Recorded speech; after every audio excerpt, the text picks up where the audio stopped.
Hey guys, welcome back to a new video. ഇന്നത്തെ വീഡിയോയിൽ നമ്മൾ കാണാൻ വേണ്ടി പോകുന്നു. ഞാനിവിടെ നിങ്ങൾക്ക് കാണാൻ വേണ്ടി പറ്റും ഏകദേശം ഒരു ട്രേഡിൽ ഞാൻ എൻട്രി ചെയ്തിട്ടുണ്ടായിരുന്നു. അത് ഇപ്പോൾ 180 187 വരെയൊക്കെ പോയിട്ടുണ്ട്. പക്ഷേ 170ൽ ഞാൻ എക്സിറ്റ് ചെയ്തു. 20 പോയിൻറ്റ്സിൻ്റെ ഇത് കിട്ടിയപ്പോൾ ഞാൻ എക്സിറ്റ് ചെയ്തു. നിങ്ങൾക്ക് ഇവിടെ കാണാൻ വേണ്ടി പറ്റും മാർക്കറ്റിൽ നിന്ന് ഏകദേശം 30 പോയിൻറ്റ്സിൻ്റെ ഗ്യാപ് ഡൗൺ ആണ് കൊടുത്തത്. അതിനുശേഷം രണ്ട് വലിയ റെഡ് ക്യാൻഡിൽസ് ഫോം ചെയ്തു. കാരണം എന്താണെന്ന് വെച്ച് കഴിഞ്ഞാൽ നിങ്ങൾക്ക് ഇവിടെ കാണാൻ വേണ്ടി പറ്റും ഇവിടെ ഒരു ഫെയർ വാല്യൂ ഗ്യാപ്പ് ഉണ്ടായിരുന്നു.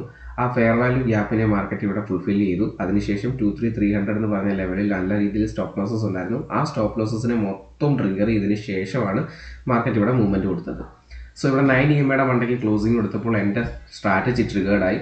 ഞാനിവിടെ എൻ്റർ ചെയ്തു. ഞാനിവിടെ 147ലാണ് എൻ്റർ ചെയ്തത്. 170ൽ ഞാൻ എക്സിറ്റ് ചെയ്തു. ഓക്കെ, 170ൽ ഞാൻ എക്സിറ്റ് ചെയ്തു. 170.01ലാണ് ഞാൻ എക്സിറ്റ് ചെയ്തത്. സോ ഞാൻ 2 ലോട്ടാണ് വാങ്ങിച്ചത്.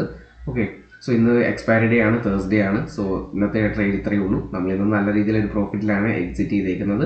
നമ്മുടെ ബാക്ക് ടെസ്റ്റ് ചെയ്തിട്ട് നമ്മൾ സ്ട്രാറ്റജി നല്ല രീതിയിൽ വർക്ക് ആകുന്നുണ്ടോ എന്ന് നോക്കിയതിന് ശേഷം നമ്മൾ ഫുൾ ഡേറ്റ നമ്മുടെ ചാനലിൽ അപ്ലോഡ് ചെയ്യുന്നതായിരിക്കും. അപ്പോൾ ഇതേപോലുള്ള അടിപൊളി വീഡിയോകൾ കാണാനായിട്ട് ചാനൽ സബ്സ്ക്രൈബ് ചെയ്തിരിക്കുക. യാതൊരു തരത്തിലുള്ള ട്രിമ്മിങ്ങോ അല്ലെങ്കിൽ കട്ടിങ്ങോ അല്ലെങ്കിൽ നമ്മളിവിടെ എന്തെങ്കിലും തരത്തിലുള്ള സ്ക്രിപ്റ്റിങ്ങോ ഒന്നും ചെയ്തിട്ടില്ല. നമ്മൾ ഡയറക്റ്റുള്ള വീഡിയോ ആണ് ഇടുന്നത്. നമ്മൾ യാതൊരു തരത്തിലുള്ള എഡിറ്റ് പോലും ചെയ്യാറില്ല. ഒരു പാട്ട് പോലും നമ്മൾ ഇടാറില്ല ഇതിനകത്ത്. ഓക്കെ, സോ നിങ്ങൾക്ക് ഇൻഫോർമേറ്റീവ് ആണെന്ന് ഞാൻ വിചാരിക്കുന്നു. അപ്പോൾ ഈ വീഡിയോ ഇവിടെ വരെയുള്ളൂ. Thank you for watching.